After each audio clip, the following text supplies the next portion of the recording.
As well, good evening to everyone joining us virtually. Welcome as well to this public consultation on the Cannabis and Industrial Hemp Bill. Tonight is our final community stakeholder consultation, culminating a third week of consultations. We started in Soufrière, followed by Dennery. Last week, we were in Grosley, Babonneau, and Vieux-Fort. And yesterday, we were in Ancillary. And of course, this evening, we're culminating here in Castries. We will commence tonight with a prayer. If we could please all stand, to be led by Ms. Wilson.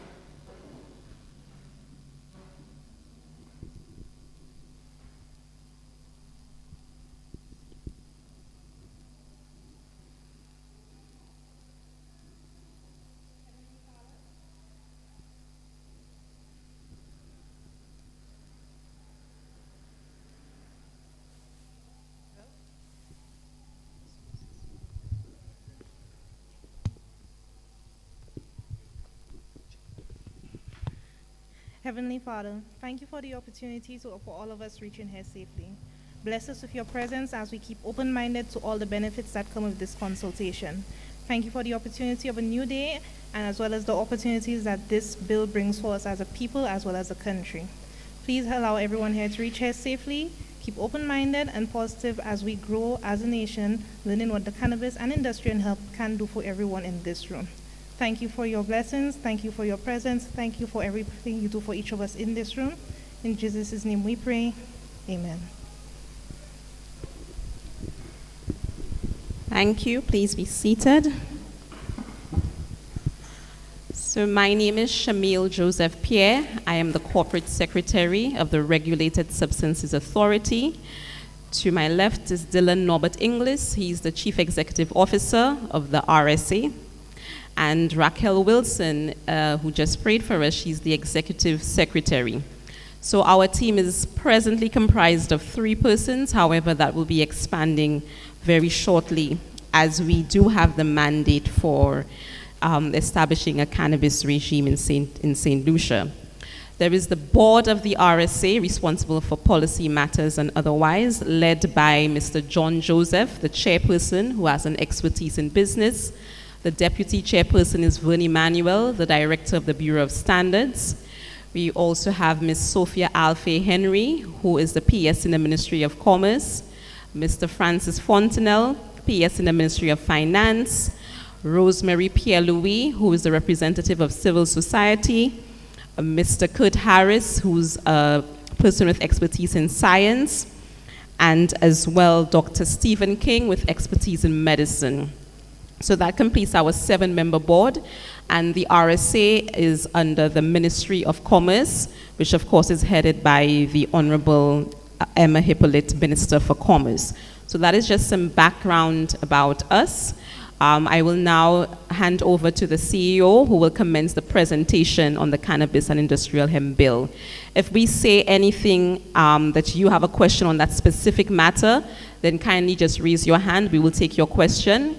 However, if you have any general questions at the end of the presentation, we will open the floor to answer any other questions that you may have. Good evening, everyone. Thank you for those who have come in person, and thank you as well to those joining us virtually on the Zoom platform and on YouTube. St. Lucians in the diaspora, persons overseas with an interest in the cannabis regime, thank you for coming. As introduced, my name is Dylan Norbert Inglis, and I am the CEO of the Regulated Substances Authority. The authority was created in 2023 by the Regulated Substances Act, with a mandate given to examine the status quo with regard to substances that require regulation in St. Lucia. The first substance that we have been tasked with revising and implementing a regime for is cannabis. But there is also an intention and appetite for us to revise the regime with regard to radiation safety and security, alcohol, petroleum, explosives, a number of substances which we believe may not be adequately regulated in the circumstances and may require a modernization of the frameworks that they operate under. So the RSA, having been tasked with implementing a cannabis regime as its first course of action, has assisted the Ministry of Commerce and the AG's chambers in conceptualizing this bill.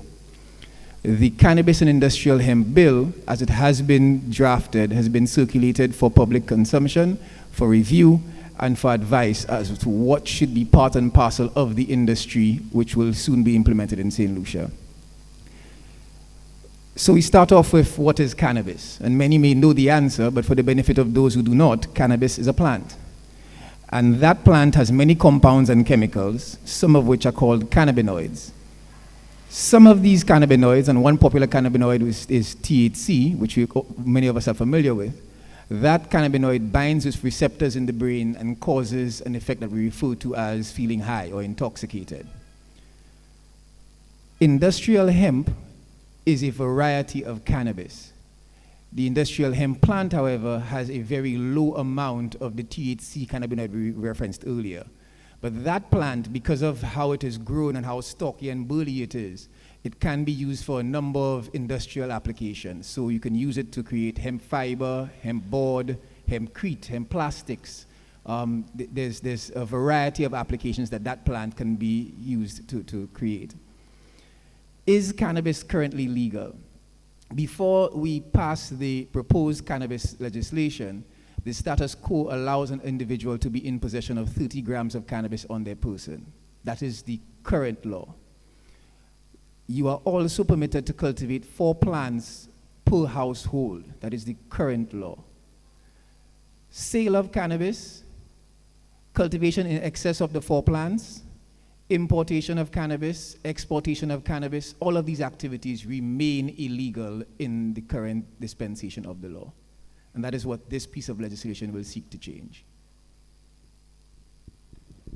So at this juncture, one may ask the question, why legalize cannabis? So as we know, cannabis is a plant, and it can be used to treat an array of different health problems. So that includes arthritis, depression, inflammation, pain, lack of appetite, and asthma. And one does not need to smoke cannabis to get the benefits from cannabis. You may be aware that there are tinctures, topical pain relief treatments, edibles, and other non-smoking applications that one can use to also derive the benefits of cannabis. As well, of course, with the leaf, many of our parents or grandparents from way back may have been using it to make tea as well. The global cannabis market size is projected to grow from US $57.18 billion in 2023 US dollars to $444.34 billion US dollars by 2030. So that is a significant amount of increase in revenue projected. And under this draft bill, there are various ways which one can generate revenue, which I'm going to speak to now. However, please be mindful that you will require a license in order to take part in this activity, namely cultivating cannabis or industrial hemp, transporting cannabis products or industrial hemp products, processing cannabis or industrial hemp, exporting cannabis, industrial hemp, or cannabis products, conducting research on cannabis or industrial hemp and its products, selling cannabis products and industrial hemp products, or providing an enclosed area where one can use or consume cannabis or a cannabis product. So you require a license for all of those things, but of course there's a financial benefit that you would derive from cannabis. Another financial benefit of cannabis is as an alternative to pharmaceutical products. We would appreciate with pharmaceutical products, we have scientists involved, it's made in a lab, so it can be more costly than cannabis being a natural product and a plant which one can use as well for effective medical treatment. So what is the Cannabis and Industrial Hemp Bill proposing to change? The bill will allow licenses to be used to grow cannabis, manufacture, import, export, test, transport, and sell cannabis and cannabis products. These are all commercial activities, and of course we require a license to do so. if one does not have a license, it will remain illegal or criminalized to do any of those things with cannabis. So that is why applying to the RSA for those requisite licenses would be very important. The application process, the forms, the fees, etc., will be published in regulations once the bill is passed. As well, it is important to note that whereas we are technocrats, experts' advice will also be sought on the implementation of this entire cannabis regime. So the bill provides for the Minister of Commerce to appoint a Cannabis Advisory Council, which will comprise of the following persons who will give both the RSA board and the minister advice to support the safe and effective use of medicinal cannabis in St. Lucia. So that council will comprise of the chief medical officer or their designate, the CEO of the RSA, a representative of the Rastafarian community, and you will note that throughout discussion on the bill, we will refer to the Rastafarian community quite a bit because we really thought of them in drafting this bill. We appreciate that they have faced a lot of persecution over the years because of their use of cannabis and even been penalized, of course, because of our current legal regime. However, we have taken note of them in this bill. As well, we have a representative of the Medical and Dental Association, a representative of a pharmacy association, a representative of each central trading entity. So there will be 2 central trading entities, which will be the entities responsible for purchasing the cannabis. So the CEO will speak more to that shortly. And also a person with experience, expertise, or qualification in cannabis or business relating to cannabis. So those groups of that group of persons will form the advisory council. So that is about 7 members. So many would ask, as we said earlier, would you be able to cultivate more than the 4 plants? If you do not have a license for cultivation, cultivating more than 4 plants would be prohibited. The treatment that would be meted out to you for cultivating in excess of 4 plants, however, is staggered. So we recognize that a number of individuals who would have cultivated in the current dispensation of the law would have been treated similarly. If you had 6 plants or if you had 50 plants, the offense would be the same.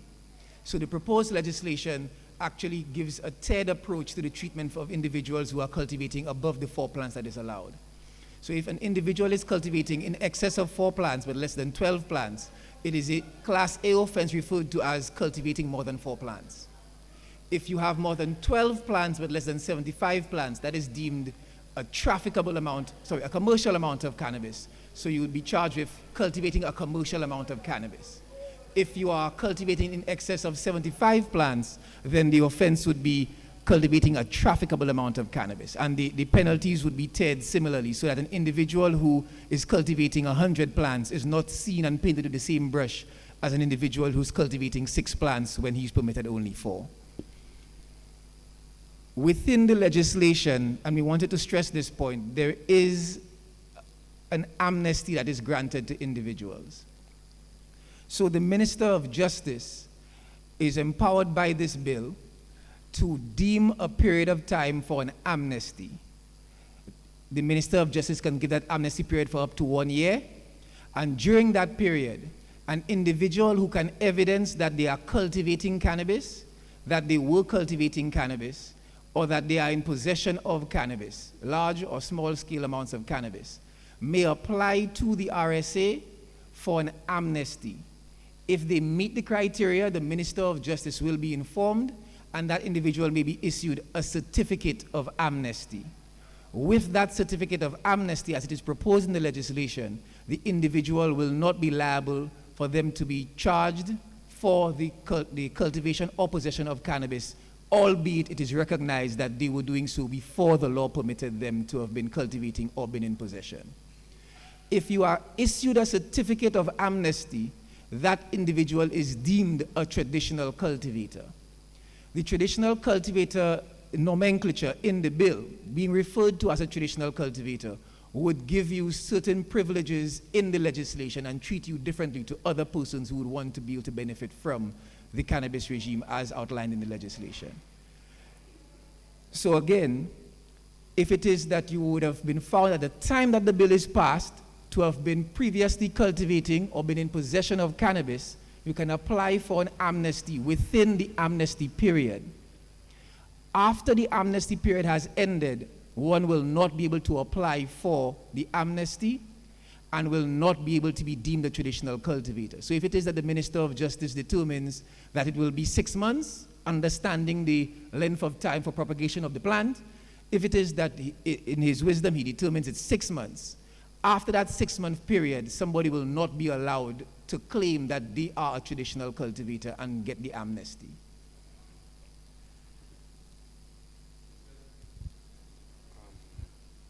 What about those, I heard about planters and cultivators, what about those people who are doing cannabis products, related products, who doesn't involve the selling of the plant?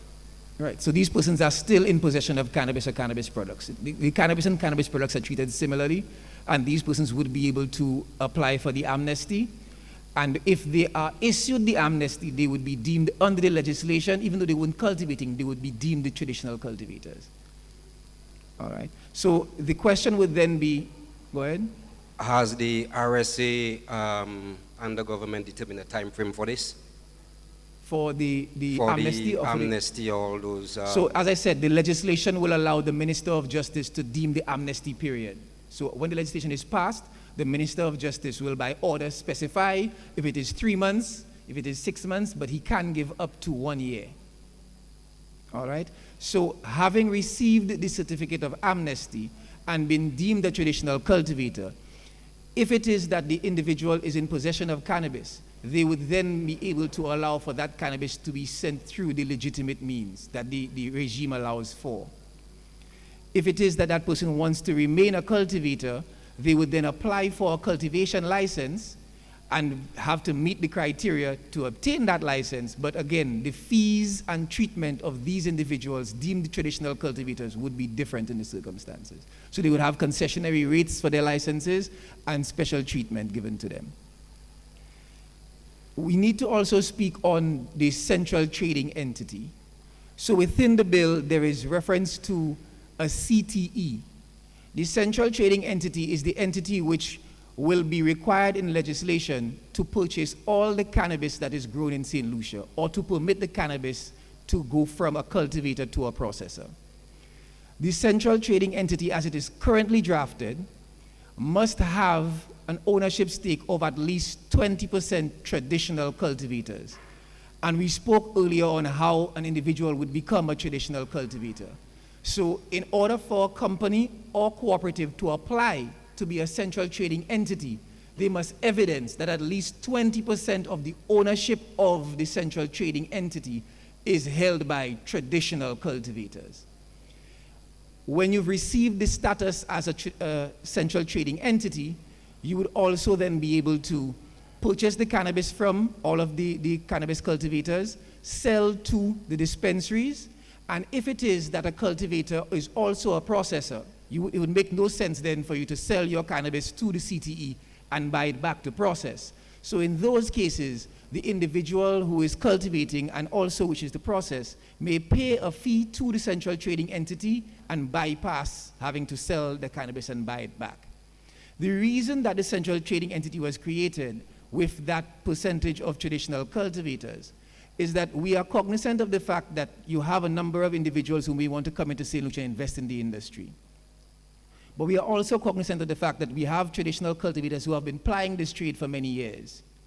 So the concept of the central trading entity ensures that if an investor comes to St. Lucia tomorrow, that they purchase 20 acres of land that they wish to cultivate on that land and also process cannabis for them to sell, they would be compelled to pay the central trading entity, which is made up of traditional cultivators, every time a plant is propagated in St. Lucia.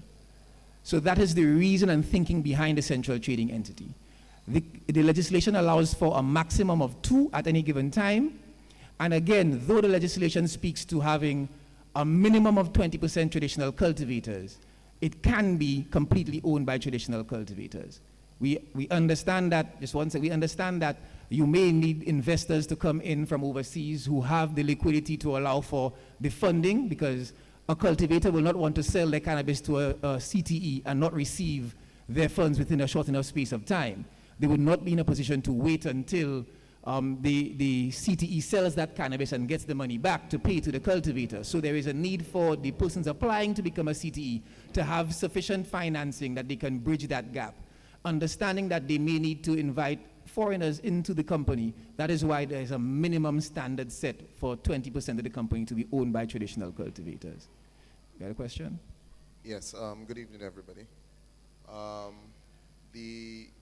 In that case, for example, the 20%, what if there are not enough traditional cultivators to meet that 20%?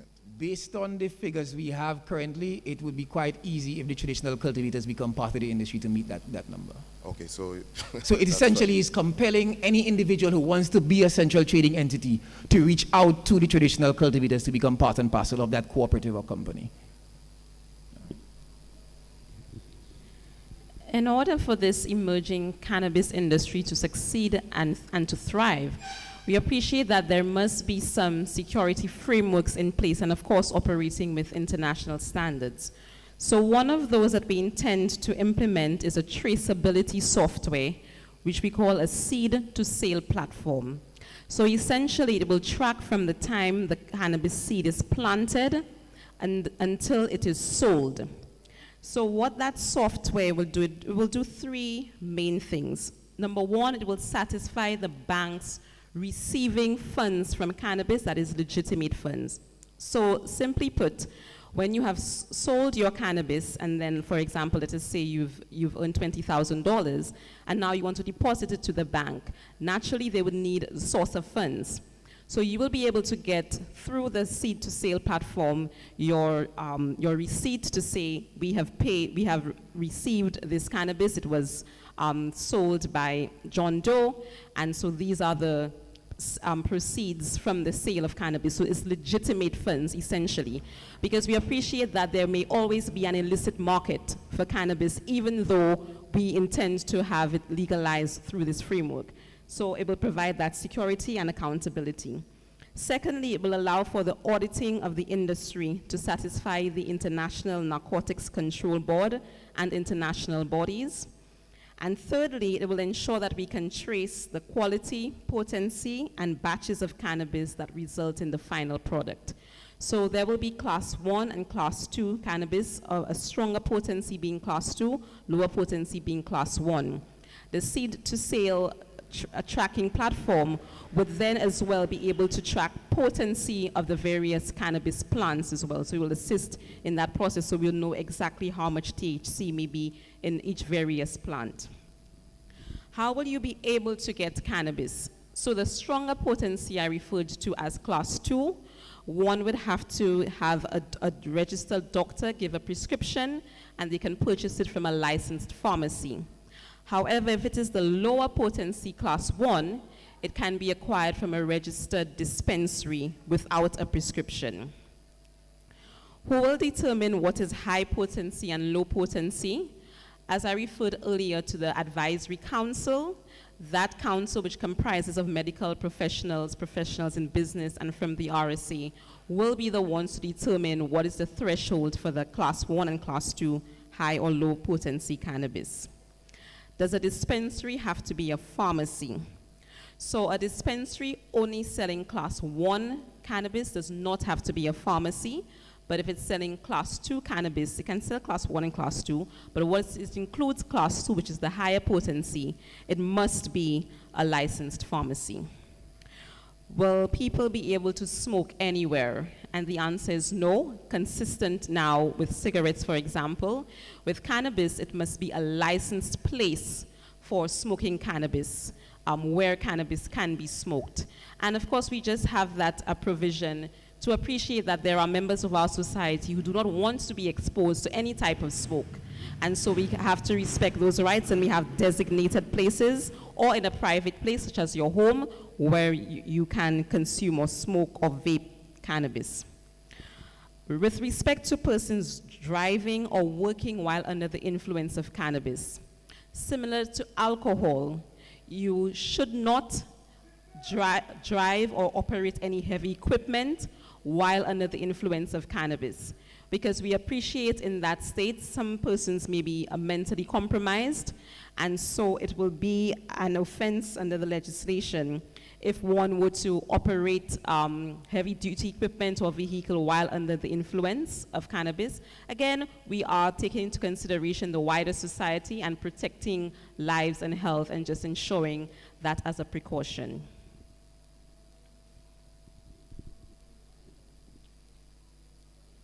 So we've gone through a number of the licenses that are required under the regime. The question then comes to, will everybody require a license for every step of the cannabis regime?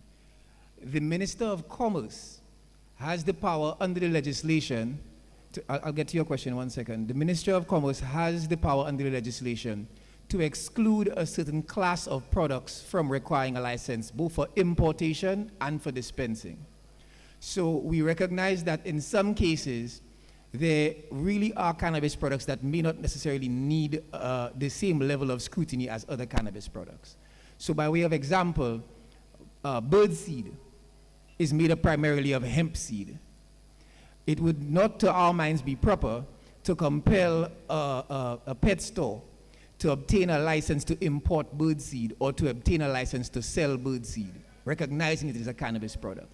So the minister, if she so chooses, would have the ability under the legislation to deem that as a class of cannabis product that does not require a license for importation or sale. Similarly, you may have other products which may, your hemp shampoos, etc. If the minister sees fit, you may have these products sold in your larger retailers and not want to compel these retailers to get a license to dispense. Because if you compel them to get a license to dispense for a hemp shampoo, they are then in a position to dispense all Class 1 cannabis products.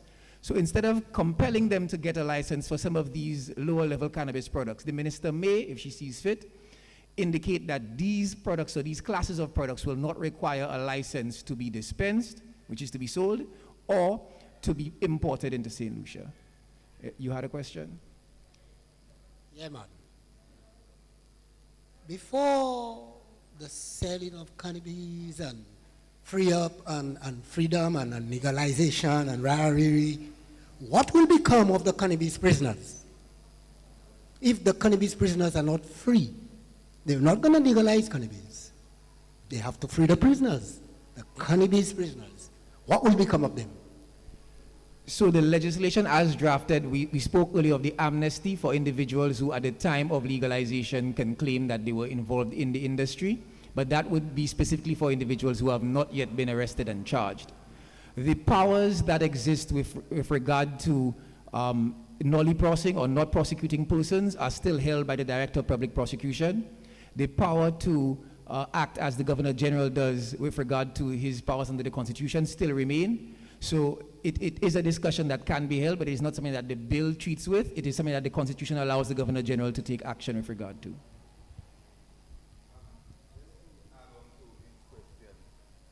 Yeah, just as a continuation to his question, would you have any idea of the status of, I remember the current Prime Minister mentioning about the expunging of records of previous cannabis offenders.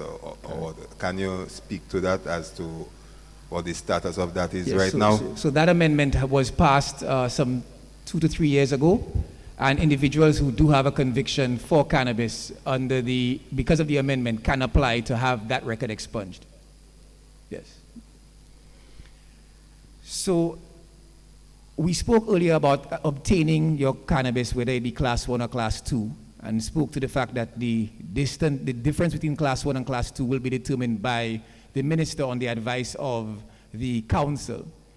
But we want to stress the entire regime that deals and treats with cannabis as proposed in this legislation is for medicinal cannabis.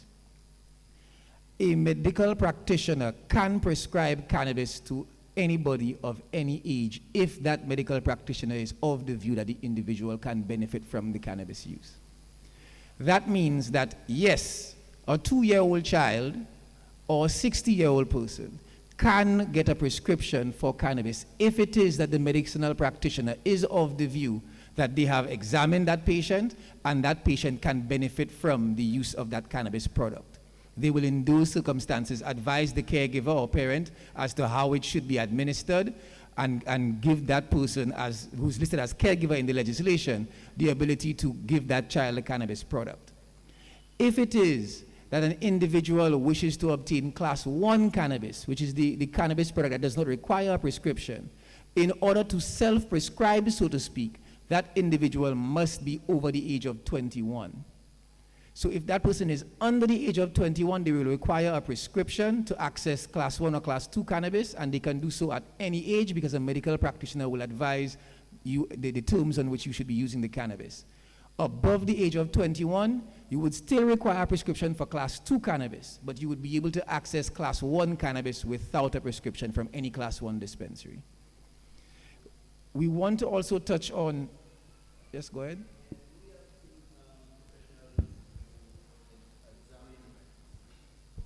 Do we have professionals who examine cannabis to whoever they have to give it to?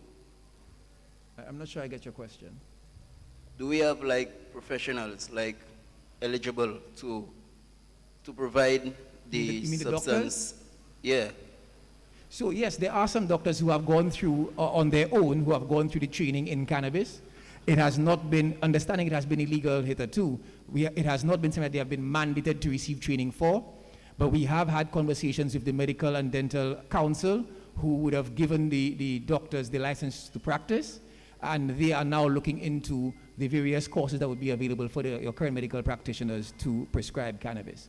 I also am aware that the Pharmacy Association has already been looking at the regime, and they are also making strides to ensure that they themselves are also informed on how you go about with dispensing the cannabis that's prescribed. And what's about like whoever who's dealing with cannabis who would like to be involved also to be like part of that program? I'm not sure I follow. When you say whoever Like is involved. people who want to be involved in that part of that program, want to be example like, all right, I'm using brother for example. A man like him, he knows about cannabis like for a long time, and he knows like certain stuff about healing because marijuana is an international herb, you know, and we just like getting into that in St. Lucia, you know, we just getting along. We have like the bigger worlds, America, England, Israel, all these places has been into cannabis for so long, and they has like prescribed drugs as cannabis, which people use, you know, like even in the elders who they use these things a lot, they consume it a lot, you know, it's therefore all sorts of stuff, you know, and So if I'm not mistaken, you're referring to your herbal healers, the persons who are not necessarily medicinal practitioners licensed by the medical. Yeah. So there is a legislation that speaks to the abilities of some of these individuals currently. St. Lucia is one of the persons one of the countries rather in the forefront of that area, given that we have that legislation. But as I said, there's a conversation taking place with the Medical and Dental Council to see how we can allow for these persons to give some advice in that space. okay, and since we just going into that stage, if we have that in a, I mean like in the way I could break it down, happening, that business of production of marijuana in St. Lucia going on, we could have impact on the nation in even like not really like promoting crime, but like dismantling crime in a lot of ways. You understand? For instance, we have in St. Vincent, you have like planters just growing, and you know it's a wide range of it's a different type of business down there in St. Vincent. Okay, well we're involved with nationwide, and there's not like us like to say like is much crime has been when it comes to like marijuana, you know? Yeah, so we might need a lot of elders also, like the brother You know, but we have elders. We have elders. We have a lot of elders who can really deal with that kind of stuff. Okay? All right, thanks for that. As I said, within the legislation, and as the corporate secretary referred to, within the legislation and the council specifically, there are individuals from the Rastafarian community who sit on that council who would be able to give that advice and those recommendations. So that exists, but thank you for that. I see we have a question in the Zoom platform asking what is the difference between Class 1 and Class 2 cannabis. So just to reiterate, Class 1 cannabis would have been the less potent cannabis. Class 2 cannabis would be the more potent cannabis.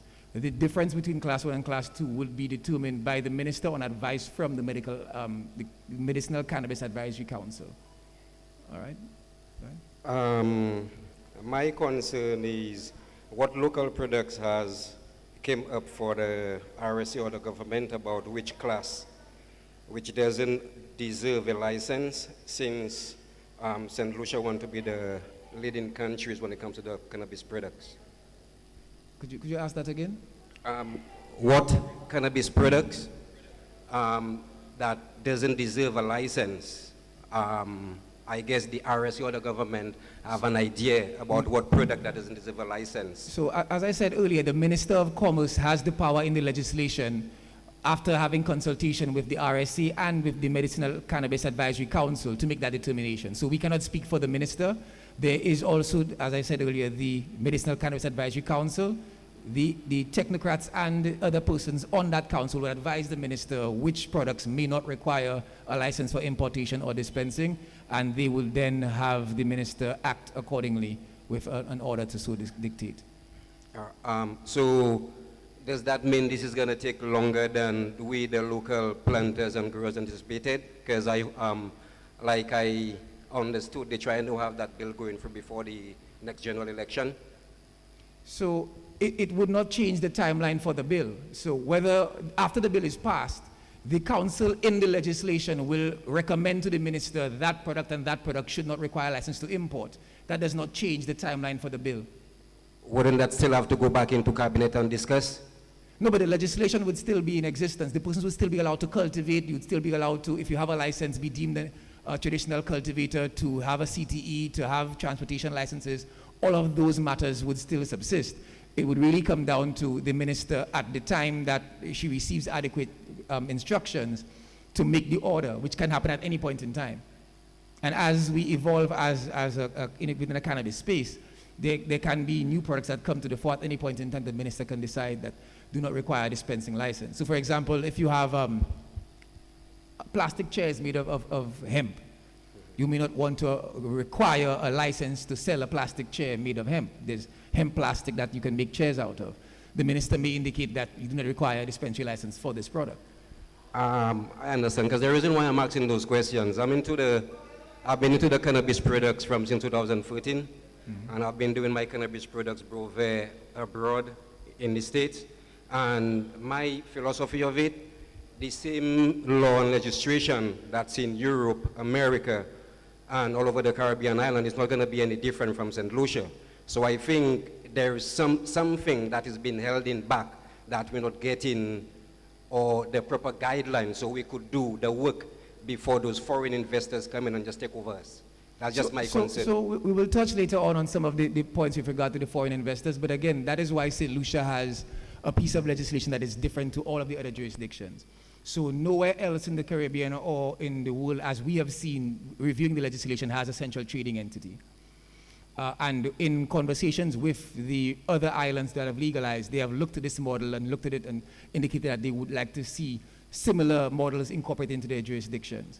Not all of the jurisdictions reference traditional cultivators, for example. You have some jurisdictions that do not recognize a traditional cultivator. So yes, you have a number of jurisdictions that have legalized. All of them have done it differently.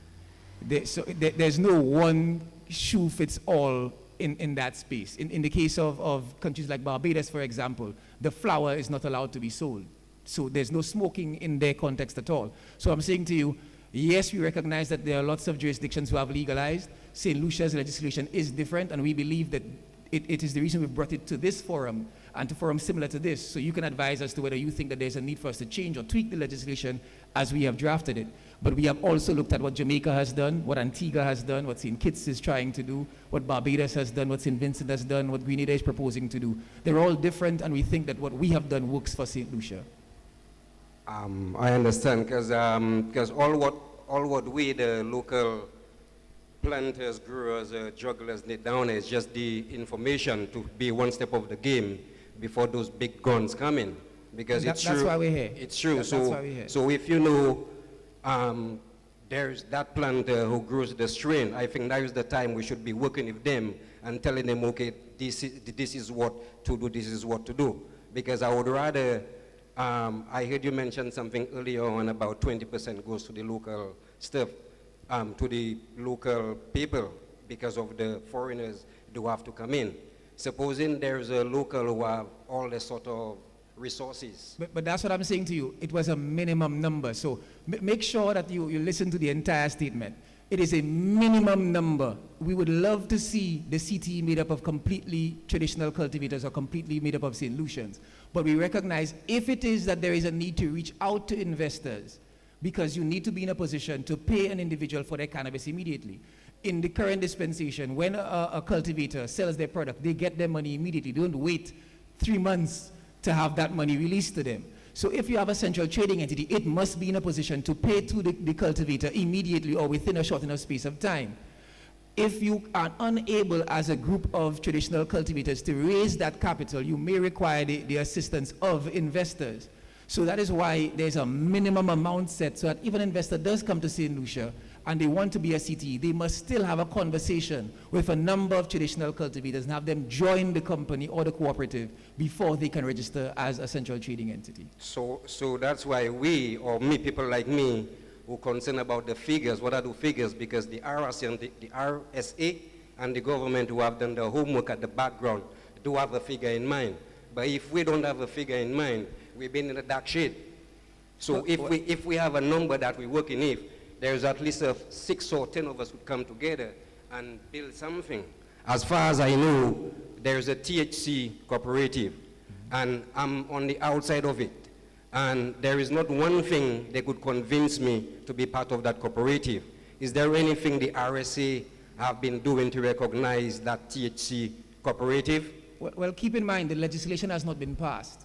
So the RSA's mandate right now is to look to see what is happening within the space and see that we can develop a piece of legislation that works best for St. Lucia, and to engage yourself and other persons in that discussion. If it is that you believe that you can reach out to a number of persons and form a proper central trading entity, the RSA will not fight that. We are a regulator. We are not going to step into the space and say to, you refer to the THC, that the THC needs to have more members or less members, or the THC cannot get a no, that's not for us to determine. If the application comes in, we will review the application, see if they meet the criteria, and if they do, they will be given the license to serve as a central trading entity. If they do not meet the criteria, they may not be able to serve as a central trading entity. So it is for you to have a discussion with the other cultivators, the other jugglers, the other producers, to determine what you want to do and if you can serve as a central trading entity. That is not for us to prohibit or to encourage. I've been doing that inside the THC group. I don't know if anybody who recognizes me inside the THC group, Philo St. Lucia, and I've been asking the hardcore questions. And Pancho is the only one who's been answering, and which I know there's members who's been on that board who've been going to other officials' meetings, and they've just been silenced. Well, we can't speak to what's happening internally with the THC, and we wouldn't want to do that in this forum. So I would ask you not to go into what's happening internally within the THC. All I can say is, if an entity applies for a central trading entity license and they meet the criteria, they will obtain that license. All right? Yes, so we have 2 questions online. What means of security does a cannabis grower need? So the regulations for the cultivators have already started being developed, but we need first to determine what would be agreed to in the legislation, because obviously you would appreciate that what goes into your regulations is informed by what is in your legislation. And as soon as we are in a position to crystallize the bill, we will be in a position to release the regulations for similar review by the public so persons can see what are the regulations for a class 1 dispensary, a class 2 dispensary, for cultivation, for security, for transportation. All of these matters are couched within regulations. Some 17 have been drafted, but we need first to have the bill crystallized, even if it is not passed, but finished to a point where we can now release regulations and have a discussion on them.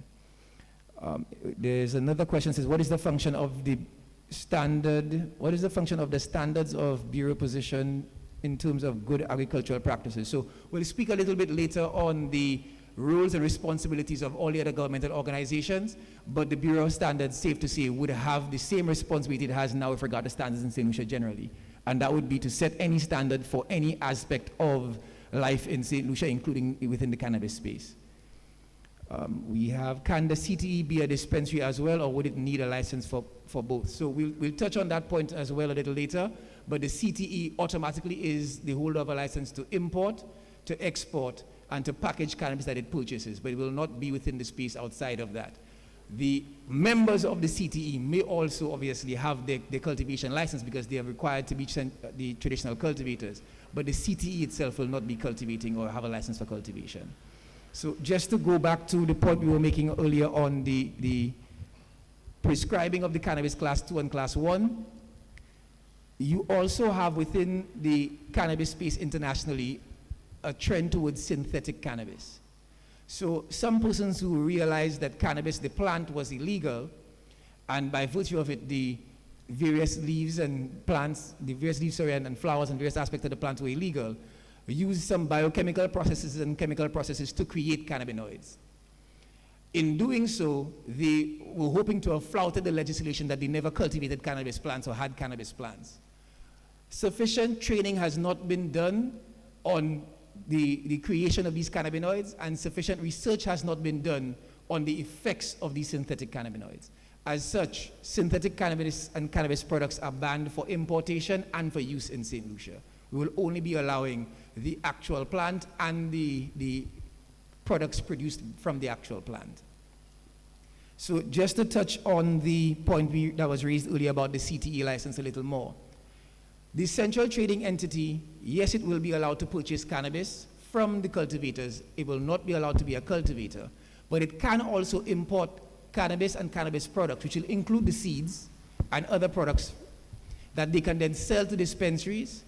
If they are able and they have the markets, they can also export the cannabis products to any willing market. But outside of the importation, the sale to dispensaries, the exportation, and the purchase from the licensed cultivators, the CTE will not have any other abilities and will not be allowed a license to interact in the cannabis industry otherwise. A lab that is licensed under this legislation, well, this proposed legislation, will not be allowed to have a license for any other activity under the cannabis regime. So you will not be able to be a cultivator and a lab testing the cannabis itself, or a lab testing and a dispensary. If you are a lab, that will be the sole function that you can hold within the cannabis space.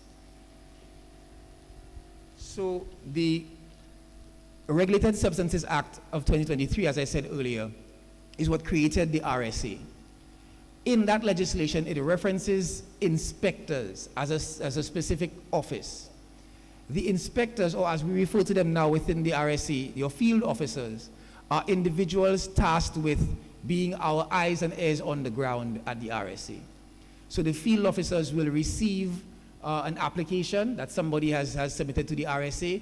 They will be responsible for visiting the dispensary or visiting the proposed area for a farm, having discussions with the applicant for a cultivation license, liaising with the other governmental organizations to ensure that they can facilitate as much as possible the applicant. If the license is approved, they will also be the ones responsible for doing the spot checks on these farms or these dispensaries or producers, being there when they have to harvest, ensuring that they have the adequate support throughout the space so that they can inform the RSA of any challenges that an applicant is facing or that a licensee is facing. Yeah, sorry, let me ask you a question since you mentioned the application. When I browsed through the bill, it spoke of the specific requirements to, for example, being a cultivator, like location, fencing, etc. With any other business entity in St. Lucia, at least that I know of, one can start a business even without having a location or any of the requirements. They can register the business and begin their plan to execute. Reading the bill, it seems like you would have had to have all the requirements before you can even apply to get the license. That's what it seems like to me. So like, for example, let's say I don't have any farmland, but I want to be a cultivator, whereas it comes across like I need to purchase farmland or own farmland first before I can apply. Whereas when you look at it on a business side, why would I do all that investment to eventually possibly be told we're saturated with the amount of persons who are cultivating, we can't give you a license? Okay, so you do not have to show that you have the land, but what you will have to be able to show is that you have permission to, or you have the ability to acquire the land. So you have engaged somebody who's willing to lease you the land. You have engaged with Crown Lands to have a discussion about that parcel of land that you will have access to. What you would have to satisfy the RSA is that you have the ability to meet the requirements for that license. And thereafter, since you have a license, if you are unable to meet the terms of that license, it can always be revoked. Right, okay. But you do not necessarily have to show, if you do have the land, all well and good. But if it is that you have an agreement for sale that you're going to acquire that land, that would suffice as well. All right. One other thing that you probably may not know, but well, I know you're a very informed person. I remember when St. Vincent started their cultivation, with medicinal marijuana, for example, it has to be organic. And a lot of the land that were pre-marijuana grown before the soil was tainted with inorganic material. Is that one of the things that has to be required in order for you to get the license, or after you get the license to continue moving forward? Because I know in St. Lucia there is a lot of farmland right now that if you were to test the soil, there's a lot of chemicals that would make growing marijuana in that soil inorganic. So again, you're referencing things that will be placed within the regulations or guidelines, but the bill itself will not restrict the land and require that it be organic. It's not the case in St. Vincent either. The legislation itself doesn't speak to that. So it would be a conversation that we can have at the point in time that we get to the regulations as to how we would deal and treat with that matter. Let me just push that across. So in the class 1 and class 2, so that will be like a grade. A grade of class 1 is the one that has the less potency, right? So that production, that will go into production of like, as you mentioned earlier, shampoos, products like No, not oil. necessarily. So we do not know what the potency level will be. Because class 2 of high THC cannot produce this kind of stuff. It have to be of the lower class. But that's what I'm saying to you. We do not know what the threshold will be. So we're not in a position to dictate if the Medicinal Cannabis Advisory Council will specify that 20% THC is the threshold, in which case you have persons who consume 20% THC flower. So you may have that, and I don't want to at this stage preempt the Medicinal Cannabis Advisory Council and say that it's going to be 0.03%. It may be 30%, it may be 5%. We don't know. Yes, and in the cultivation of marijuana, there is male and female. Now, being with female is the one that produces the THC. The male is the one that produces the less, okay? Then you have the products made from the male. More of the products of like you use, like I would even consider like even like medical marijuana also, it goes into class of the male, you know? Yeah, and the THC, which as you say, I don't know like whatever they're going to test it as, it still goes into medical marijuana also. Now in St. Lucia, you mentioned of our grounds. We have a lot of untouched grounds, that's virgin grounds.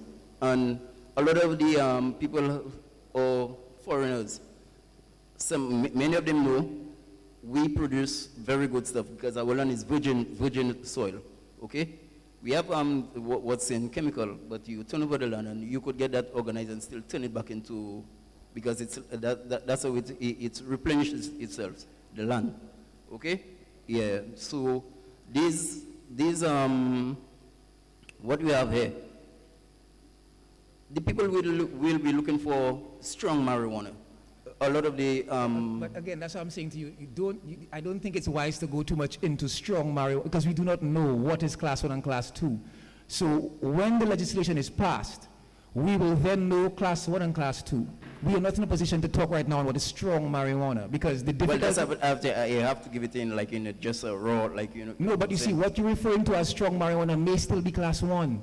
And that's what I'm trying to explain to you. I do feel so. Strong marijuana cannot be into, but we cannot like, say because we do not know we do not know what is strong marijuana right now. The individuals on the street who go and say I want strong marijuana do not know what they are getting. Well, we know.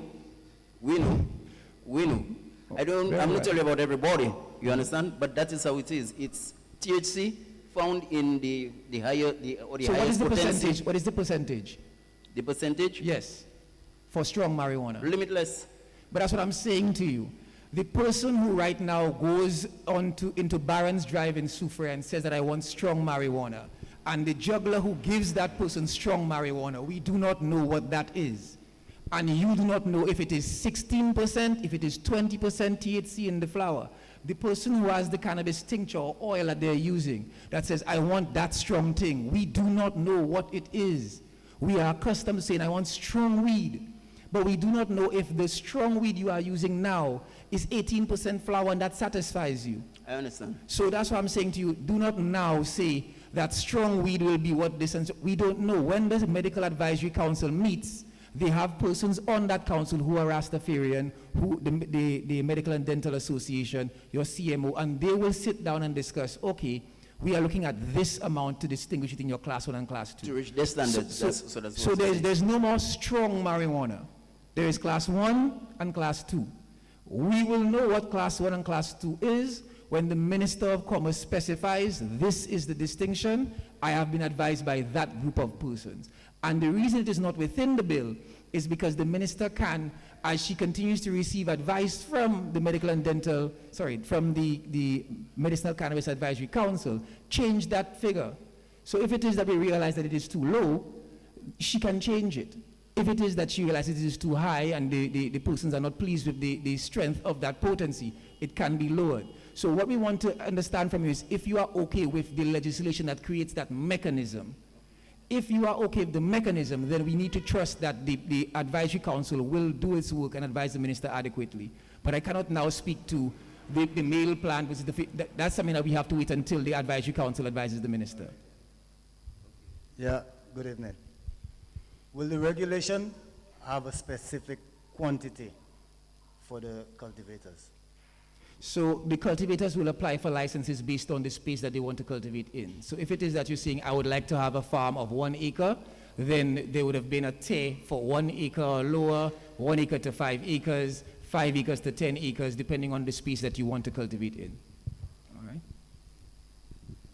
As I would have referenced earlier, we do recognize the Rastafarian community in the bill. So all religious organizations, approved religious organizations, can apply for the various licenses in the bill. We appreciate that Rastafarians as a religion seem to be the formidable ones that, do use cannabis, etc. So that would apply to them. As well, the Rastafarian community would use cannabis for sacramental purposes.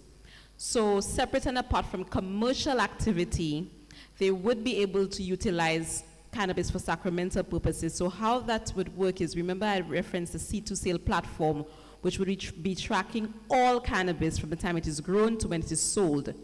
So that cannabis for sacramental purposes would have to be noted, registered, that the reason why it was not sold to the CTE, it is because that specific amount, for example, from farmer A, was used for sacramental purposes. Because otherwise, all of the cannabis will be tracked. And that is why it will be very difficult to introduce cannabis from the illicit market into the legal market, because the software would have noted that it was not grown by a licensed farmer. So that as well would help, again, in the security of the regime as well.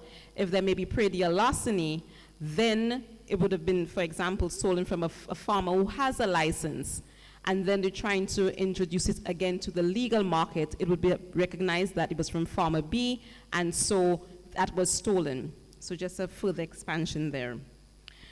As well, we want to note the role of other government bodies and statutory entities, that it will be maintained. So be very clear, the RSA, whereas we are regulating the cannabis industry, you're applying for licenses, we're ensuring the conditions are being maintained. All other roles that current government entities have, they would be retained. So for example, if there is theft of cannabis, because it would be legal if you have a license to cultivate, then as per any current crop, cucumbers, tomatoes, anything else, then you would make a report to the police. And they would take that report, they would investigate because you are cultivating legally. If you're importing your cannabis seeds, perhaps there may be duties applicable to those seeds. Customs would still apply those duties. Going back to agriculture, you are a legitimate farmer if you are planting cannabis with a license. As a result, if there is any, for example, a storm or any other natural disaster that impacts your cannabis, the same sort of assistance that they would give to other farmers in the time of loss of their crops, etc., then they would also render the same to you as well.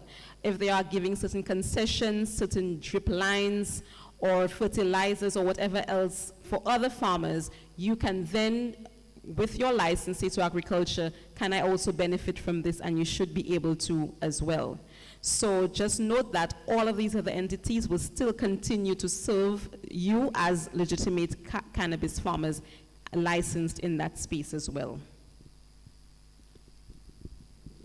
And just to touch on that point a little more, we recognize that the individuals who have been cultivating cannabis have had to go through great lengths to ensure that it was far from the eyes of the police.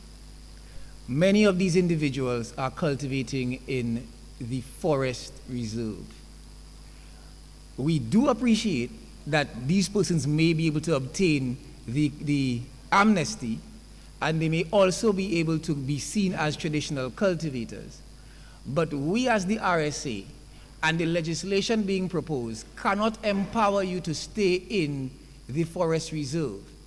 A piece of legislation deems the forest reserve as a restricted area, and you're not allowed to go in there, and we cannot empower you so to do.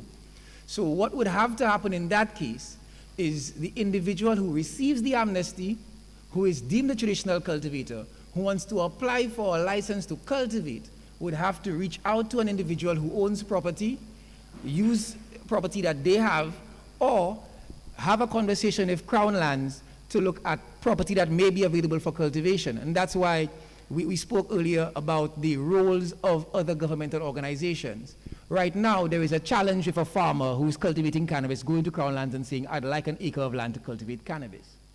But with this regime in place, the same responsibility that Crown Lands has to engage farmers who want to acquire or lease property for them to cultivate bananas, for them to cultivate other crops, the same ability now exists for your cannabis cultivators who have been deemed traditional cultivators or otherwise and want to approach Crown Lands for them to get land to cultivate cannabis because it's agricultural land that they're seeking to acquire. Similarly, the restrictions that the other governmental organizations would have had on the processes remain.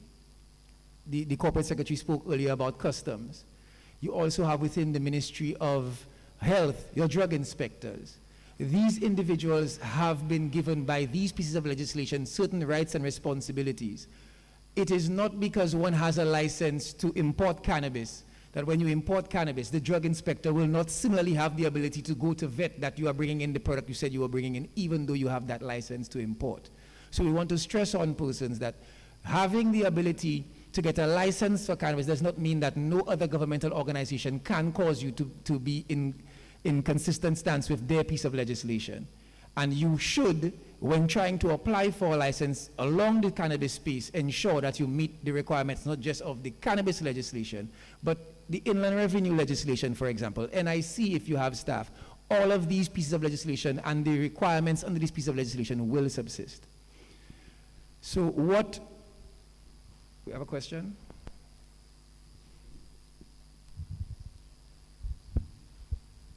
I just want to ask something about the curing and also for the traditional farmers.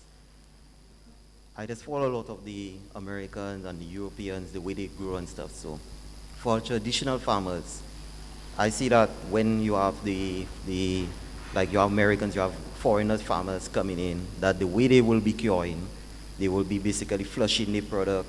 They will be curing between 50 to 60% humidity.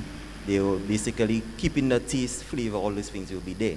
Now, traditional farmers cure the normal way of you just hang it and wait for it to dry and then you basically bag it up. Would there be training for them so that they don't get basically pushed out by the investors? Because the investors' product will basically have a lot of bag appeal. Now, you have products like seeds like wedding cake. You have OG Kush. Would they have also would they have anything in the regulation basically to when farmers create new strains that it will be registered and it will be known for that this is St. Lucia? Like you have the Humble Seed Company, you have Seedsman, you know that those places that those certain strains come from. Would we have those kind of regulations here for us? So again, anybody who's cultivating cannabis would either have to have started off with seeds or having gotten a mother plant, be doing grafts of that mother plant and clones. We as the RSA, as regulators, are not going to compel you to act in a certain way with regard to how you decide to cultivate, as long as you are consistent with the standards. So if you recognize, for example, that you want to propagate seeds and you have a cultivator's license, you can cultivate for seeds. That's fine. You meet the requirements for your cultivation license. You are cultivating the plant only for the seeds. That's okay. We are not going to say, well, after the third cultivator that has been given a license, we're not going to give any more cultivation licenses until somebody applies to be a licensee only for seeds. If you want to be an importer and import seeds, that is also fine.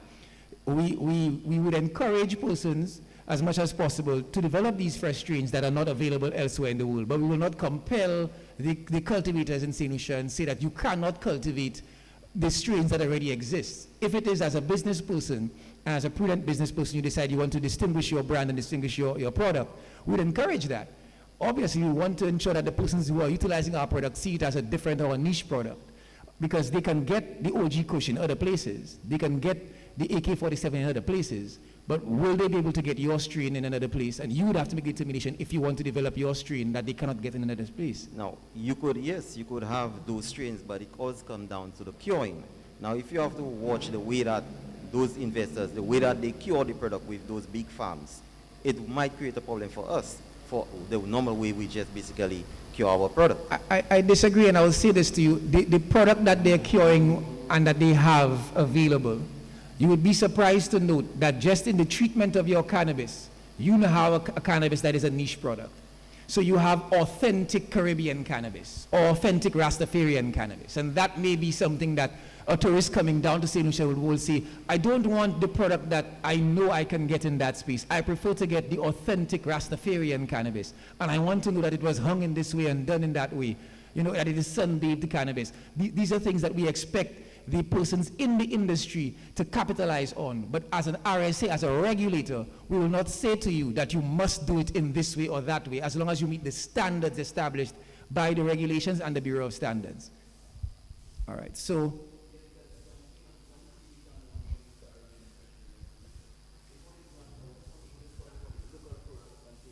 We want that kind of thing.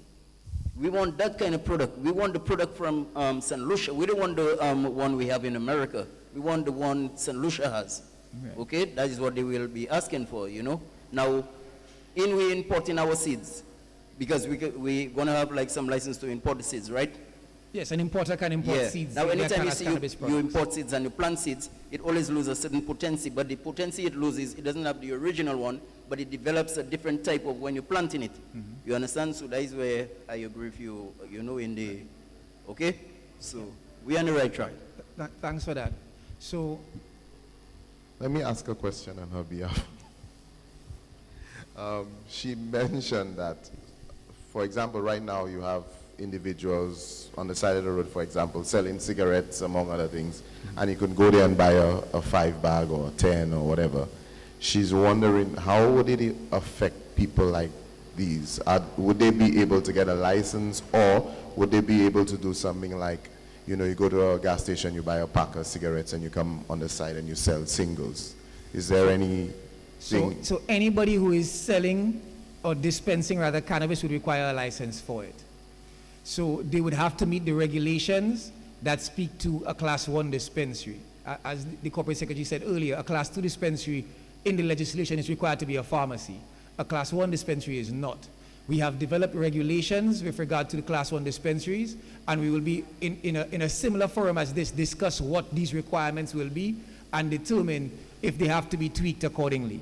But anybody who is selling cannabis would require a license to sell cannabis. So it won't be like right now. So for example, right now I'd need a license to import alcohol or cigarettes, for example. But individuals on the side of the road will go and purchase cigarettes and alcohol and open a tray, pay their $5 for the day, and sell alcohol and cigarettes, smaller portions. So she's wondering, would that be allowed without a license? No. So anybody who is selling cannabis, anybody dispensing cannabis products will require a license. So then, I guess with the next, when you all have the session for Class 1, you all will be able to tell us if someone can get a license if they have a tray on the side of the road to sell marijuana. All of the regulations with regard to not just the dispensaries, but transportation licenses, your sacramental use, all of these regulations will be released as soon as we have finished this bill.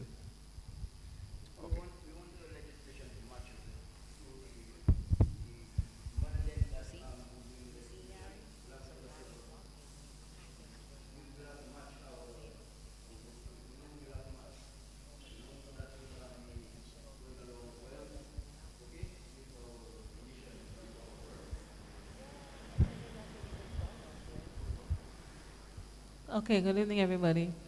I'm not sure if you already spoke to, I think you did say that there is no maximum or minimum amount of land space that you would need to cultivate. So does the legislation speak to where you can have where you can cultivate? Let's say, for example, I have like an extra 5,000 square feet of land in a residential area. Can I decide, okay, I'm going to? That's a good question. So the regulations speak to some of these restrictions. Off the top of my head, I know that it's not supposed to be visible from the public space, so you shouldn't be able to walk on the side of the road and see it.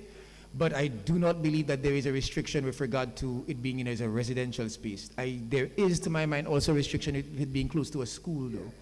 Yeah, so there is a restriction for how close it is to a school, and it ought not to be visible from outside. Yeah, so those are the two restrictions that I remember off the top of my head.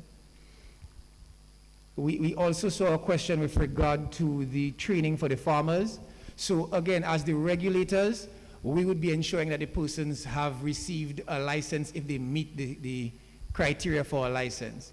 But we are working with the various stakeholders, and we have meetings after this meeting with your ministries of agriculture, education, etc., to have discussions on how they would be part of this industry. So similar to the processes where exports in the Ministry of Agriculture and the extension officers assist with training for your CMOS farmers and your banana farmers, we would hope and expect that the Ministry of Agriculture would similarly assist with training for the various components of the cannabis industry.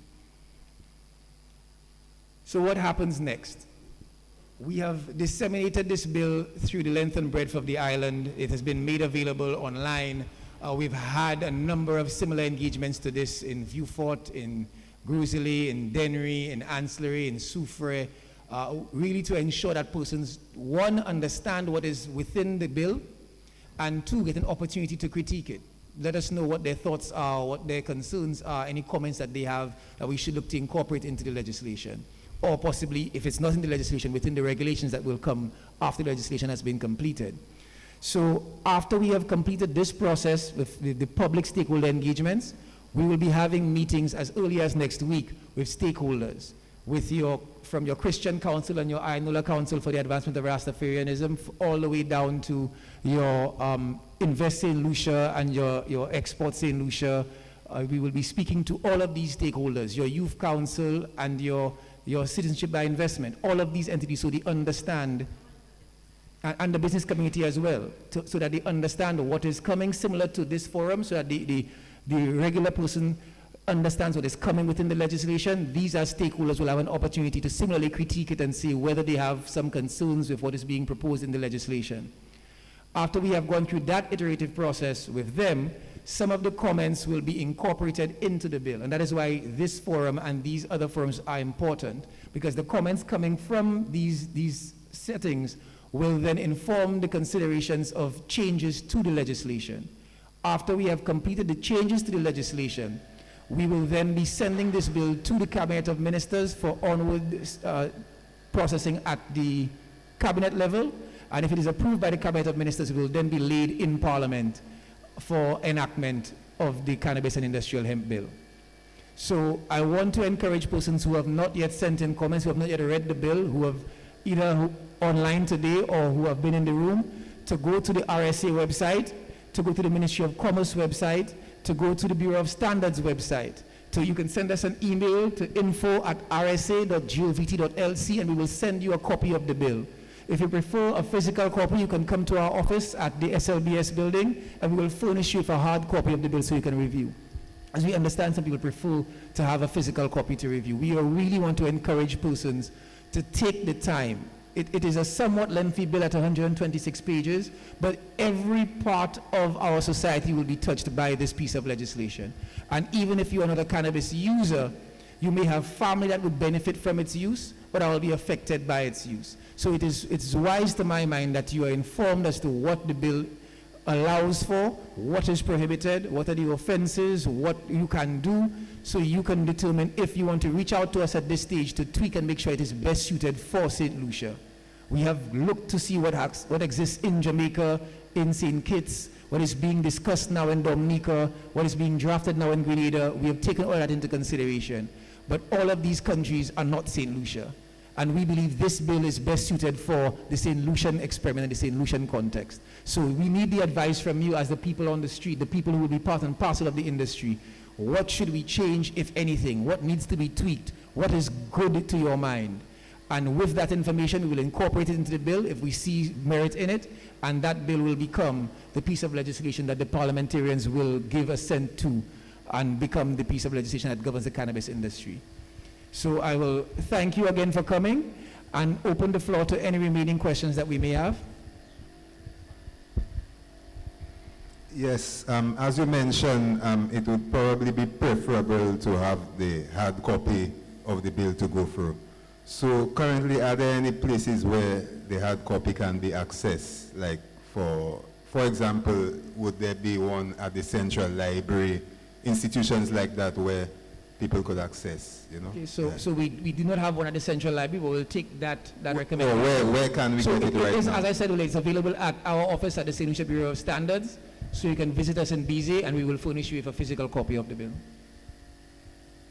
I see a question in the group asking, will the public see the final proposed bill before it is passed? And yes, we will similarly publish that bill before it is sent to Parliament for enactment.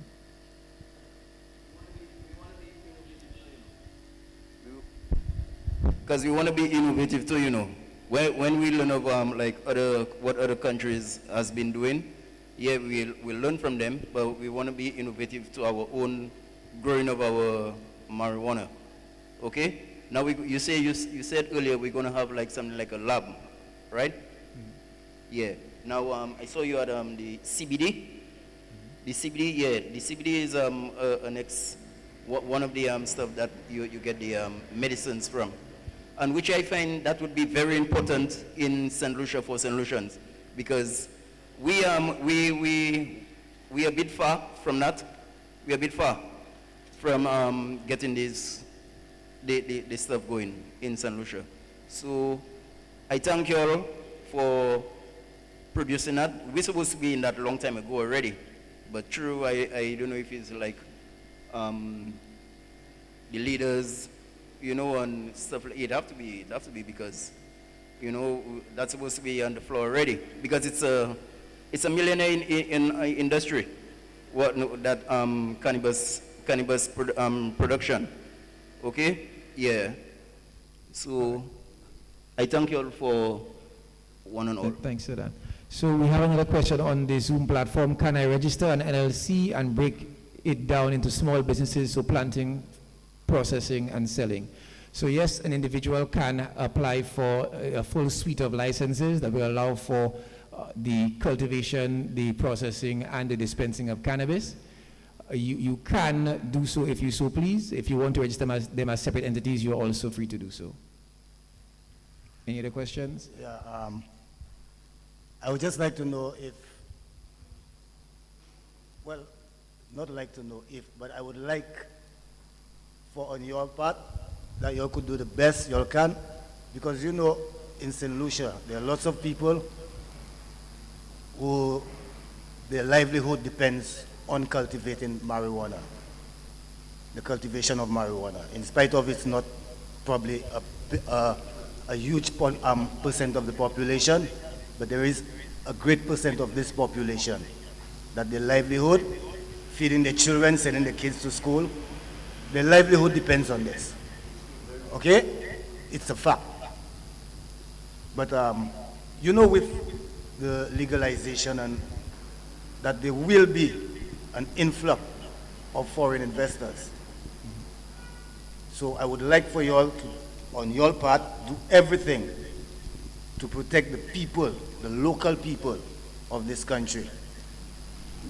Okay, so thanks for that. That the money gods don't run a monopoly and push the local people out. Yeah, so thanks for that. And again, that is why we have the central trading entity. Yes, I understand with the 20%.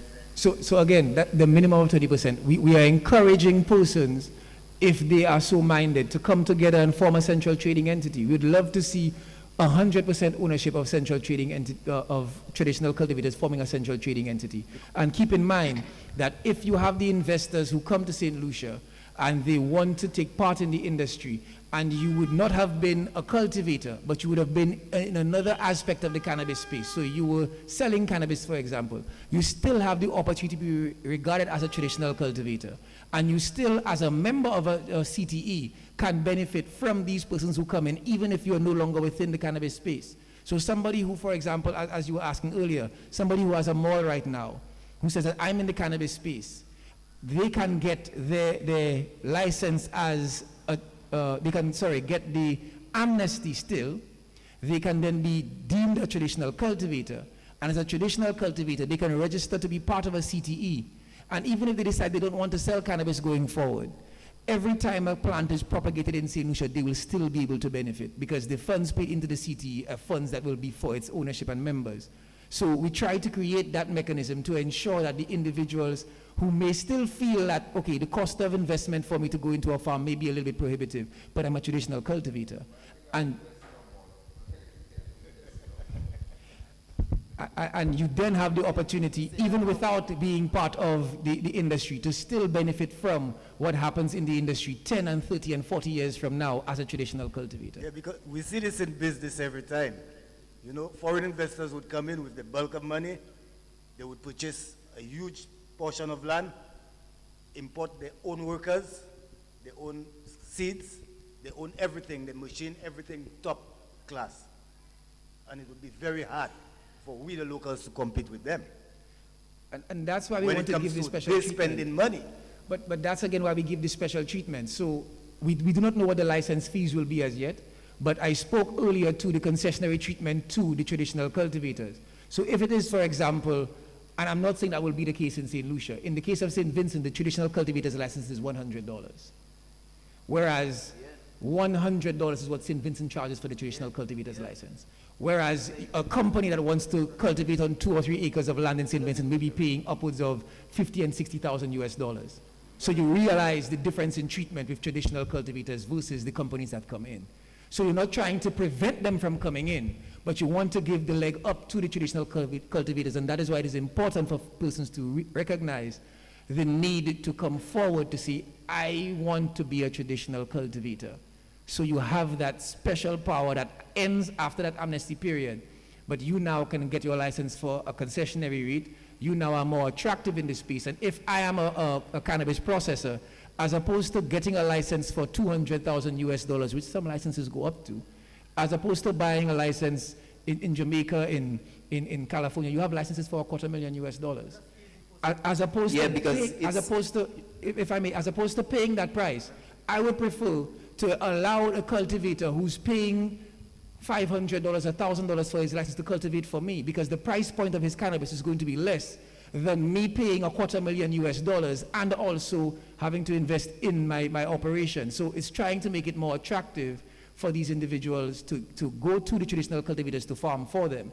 And even if they're not so willing, you still benefit from being part of a CTE. So even if they say, I'm willing to pay the $250,000 US dollars, I have that money. When they propagate the cannabis in St. Lucia, if you are a traditional cultivator and you are the member of a CTE, every single cannabis plant that is grown in St. Lucia, you benefit from. And that is something that only St. Lucia has. So that's why I'm saying to you, we've worked very hard to develop this piece of legislation as a bespoke piece of legislation. It's special only to St. Lucia. And we have other jurisdictions that have come to us and said, can we look at what you have done? Because they recognize that they've had some of these same challenges. So it will not be perfect, but we are trying with mechanisms like this to assist in that regard.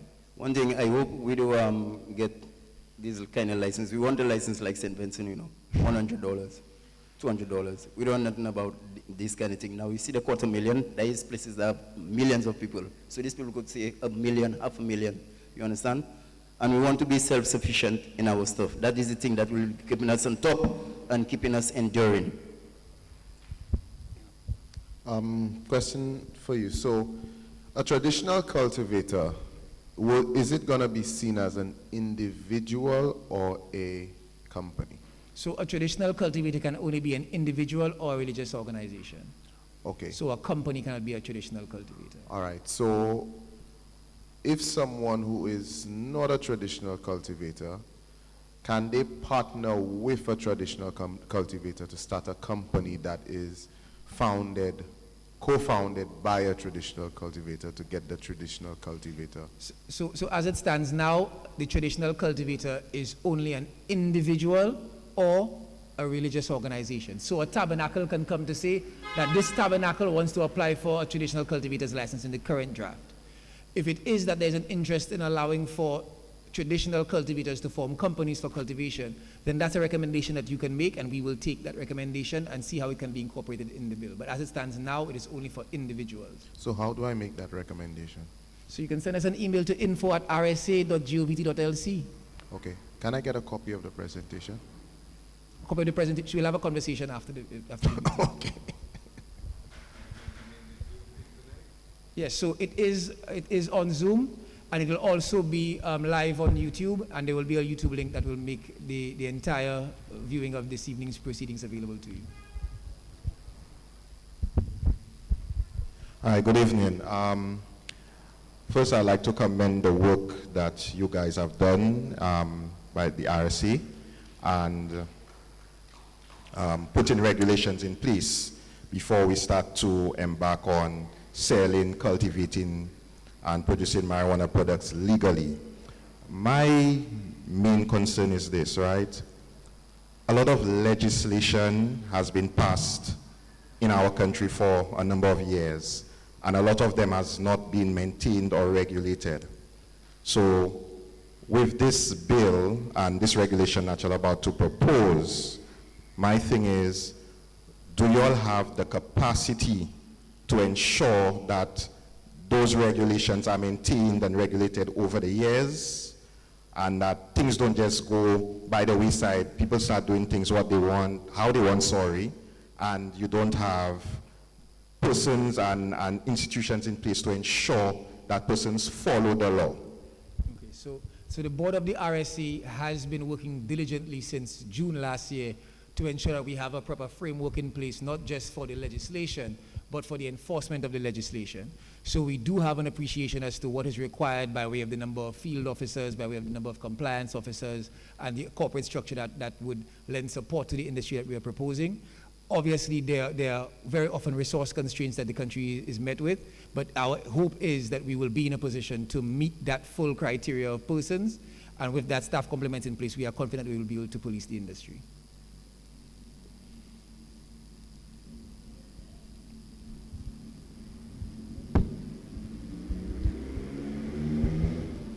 Yeah, I have a couple of questions. The first one about the license. I haven't seen the bill yet. I know you just mentioned that the fees are not set yet, but I was thinking that the license could be a potential hindrance for, let's say, the common man getting into the industry and reaping the benefits. So I was just asking if you could maybe have a guesstimate as to what the cost would be, and also speak to the process of applying for the license. How does that work? And yeah, you could tackle that now, and then I'll ask the other question after. Okay, so we do not have, as you put it, a guesstimate. We have seen the wide range that exists in the Caribbean and the wide range that exists internationally. So we would, as we did for this bill, not just be leaning on what takes place in Jamaica, what takes place in St. Vincent, but look to see on the ground what can work for St. Lucia. So that's an exercise that's ongoing, but as soon as we do have these figures, we would be making them public. With regard to the applications, it would depend on the license that you're applying for. So every single license has its own criteria. There will be regulations to inform every single license. So let's say you're applying for a transportation license for cannabis. So you would well understand that cannabis is a valuable commodity. So we wouldn't expect an individual to throw, $100,000 worth of cannabis in the back of a pickup and drive it from Vieux-Fort to let's say, cul-de-sac where a CTE may be located.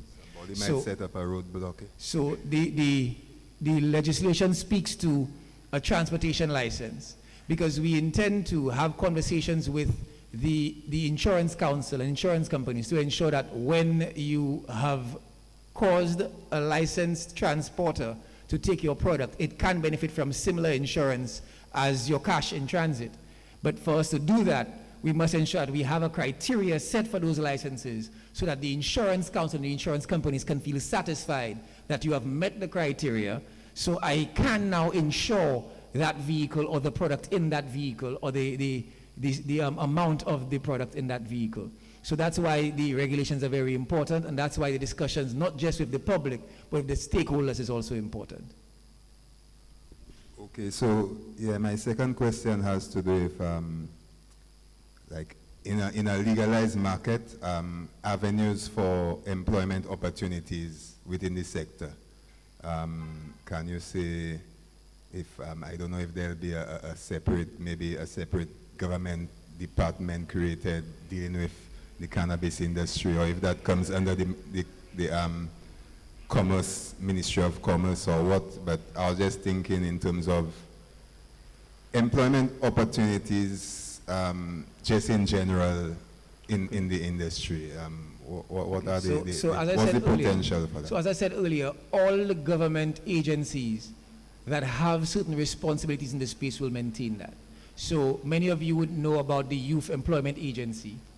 The Youth Employment Agency will still have the ability to assist a young person who wants to get into the cannabis industry. If they want to get into processing, they want to have a dispensary, they can still go to the Youth Employment Agency and say, I would like to get support in that area.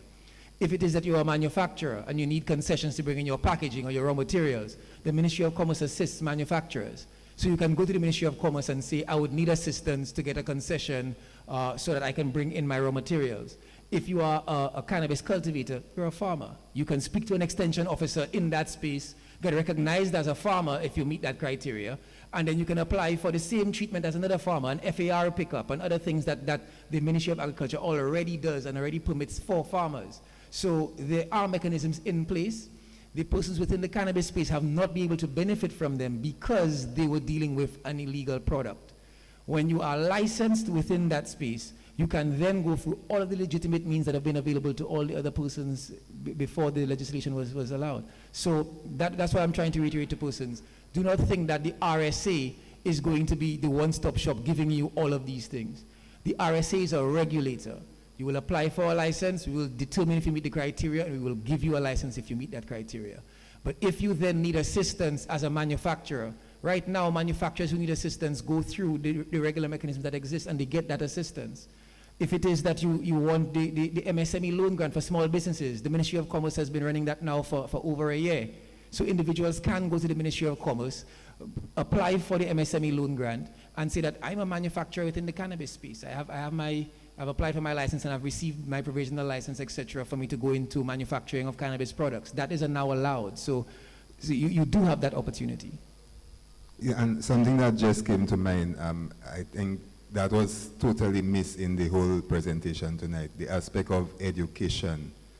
So will there be any amendments to, like, let's say, the education curriculum as it is right now, to incorporate, education about cannabis in general and all that kind of thing? I think the populace, by and large, is very much unaware of, we inside here know what's going on, and maybe people in the Zoom land, but I think generally there needs to be some sort of,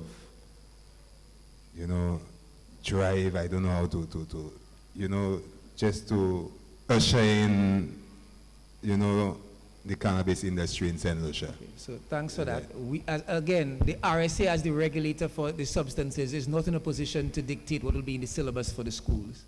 But we will be having conversations, as I said, with the Ministry of Education. They are one of the stakeholders that we will be speaking to during the course of next week.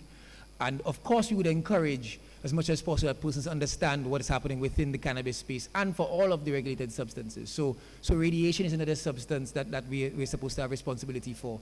So we want to ensure people don't continue to see the taboo of hearing the word radiation and understand radiation safety and security. That is something that we also have an interest in. So there will be, from the RSA, certain PSAs to inform persons of things. But when you speak to the syllabus within the schools, it would be for the Ministry of Education to put in place through the current criteria for establishing a syllabus, put in place the new courses or what have you that they would want to incorporate in the syllabus.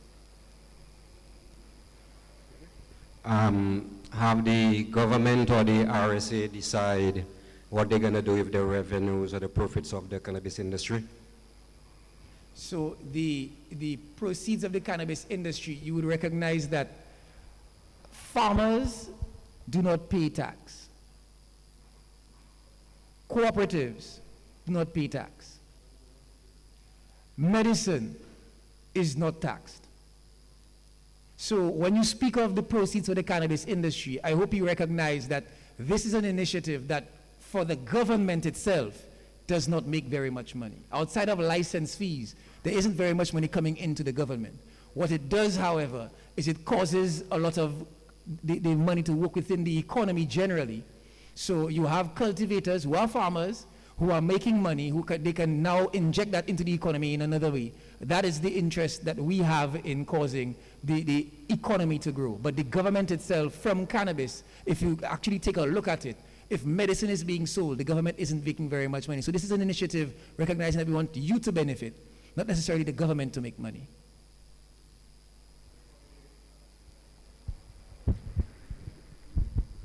I thought all those monies that was, like if a regular planter or grower is selling and they put in money into the bank or whatever, doesn't they have to keep a record? Or are you saying those monies selling of cannabis are not taxable? So I'm saying to you that a number of the players within the industry are already not taxed. So right now, farmers do not pay tax. The RSA legislation is not going to say, oh, well, you don't pay tax, but to me you have to. A farmer does not pay tax currently. Cooperatives, according to the cooperatives legislation, do not pay tax. This legislation is not going to say that a CTE, which is a cooperative, must pay us tax. So when it comes to these entities, if they are part and parcel of the regime, and the majority of them would have been your cultivators, they are not being taxed currently. If your central trading entity at the center of the entire industry is a cooperative, it's not being taxed currently. So we are not in a position to say that the government will be getting considerable revenue from the persons who are cultivating cannabis. And we also recognize that you do not want to artificially inflate the cost of the cannabis because you have an illicit market that you are also trying to cause to become legitimate. So you don't want to heavily tax the cannabis product and end up in a situation where the legal cannabis product is very expensive, the illegal cannabis product is much cheaper, and persons now feel a need to go to the illicit market. So as the legislation has been drafted, though there is the ability for you to tax product itself, the majority of the players within the space do not pay tax.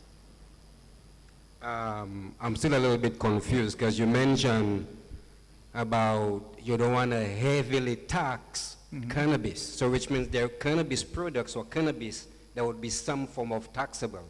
Because of into all the states and everywhere I've traveled, buying cannabis products in dispensaries or medicinal and recreational, cannabis is being taxed all over the board. There's a taxable. So with how St. Lucia, who say they're going to come in, or the IRS are going to come in, and not taxing the growers or the big foreign investors, I don't see. I didn't say the big foreign investors. No, well, we, because I believe the small people, at some point, we are going to get taxed. Don't tell us that we are not going to get taxed now, when at the back line, when things happen, we are going to get taxed.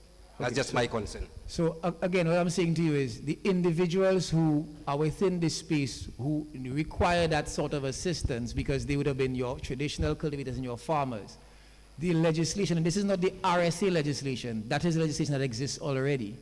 So it's not peculiar to cannabis. Your banana farmers don't pay tax. They don't pay tax. So I'm saying to you, if a cannabis cultivator comes into this space, similarly, he is not going to be paying tax. Now, when it comes to your cannabis products, if it is that there is the ability for you to tax cannabis products, which the legislation can allow for, you still have challenges where you do not want to artificially inflate the cost of the cannabis. So when you say that the amount of money government will be making from it, I recognize that within some of the US states there's considerable taxation on cannabis.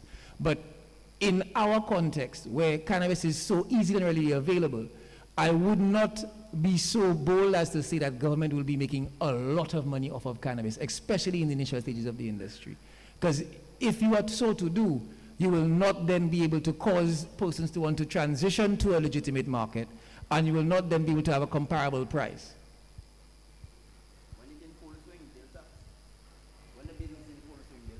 But again, if it is that you are a farmer of cannabis, that is not a conversation for only the RSA. That is a broader conversation. For example, let's say I'm a cultivator and I'm capable, that's fine. And I'm capable of... No, you use the mic so that they can hear on Zoom. I was very... somebody online that tell me they watch. I'm not very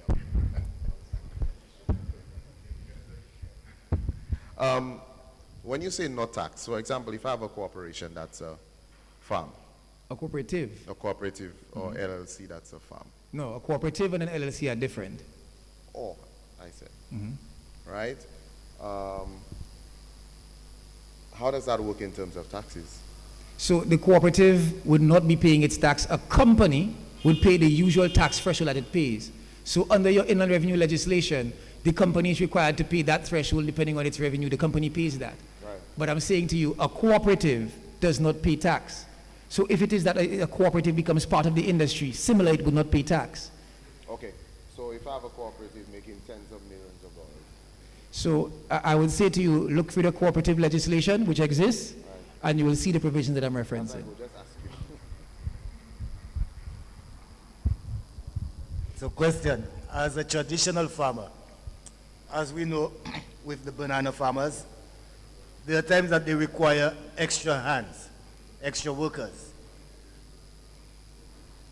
As a traditional cannabis farmer, if I do need extra hands, I need workers, do they too have to have licenses? So no, you can get permission to have workers within your farm. If you have a license, they get a security clearance to work within the cannabis space, but they would not have to have a license if they work with a cultivator, no. Okay, thank you. All right, so we'll take 2 more questions, and we will then close.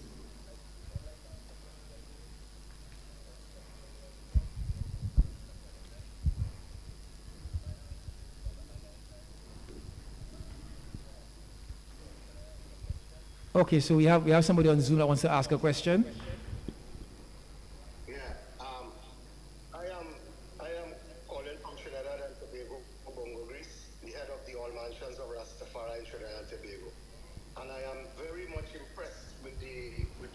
consultation that is taking place. Yeah, I think that this was a very informative consultation, and I'm very impressed.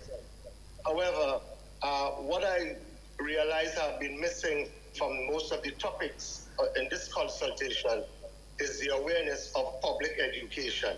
Because you have youths, you have persons applying to the different ministries for consent, for license and certain things.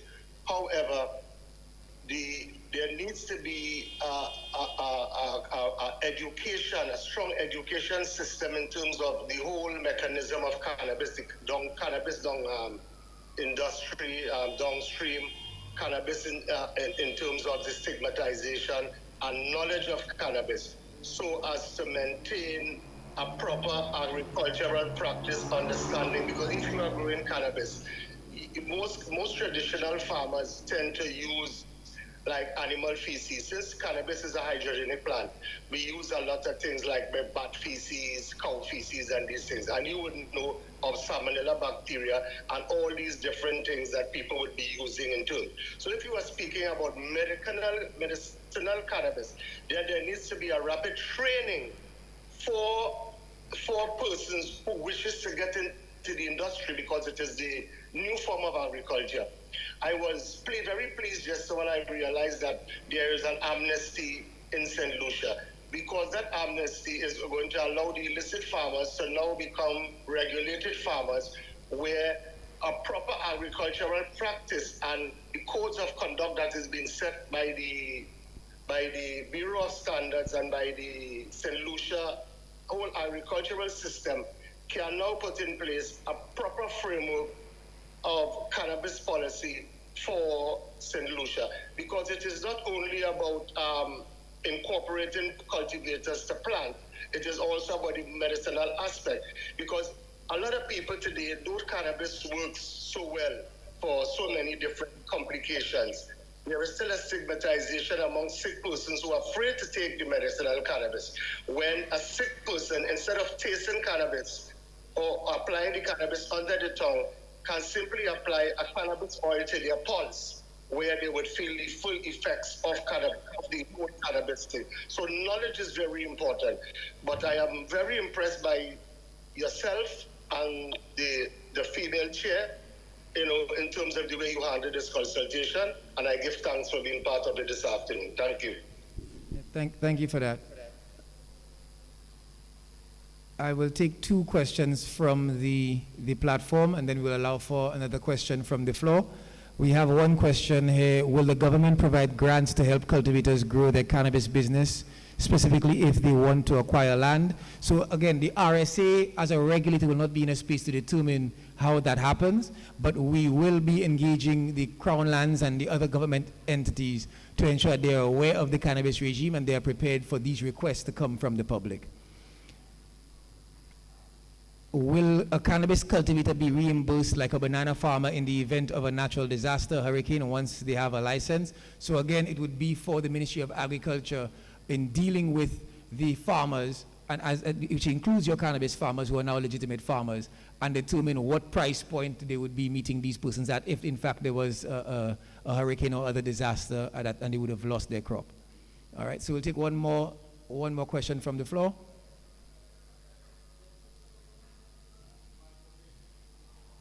All right, so if we...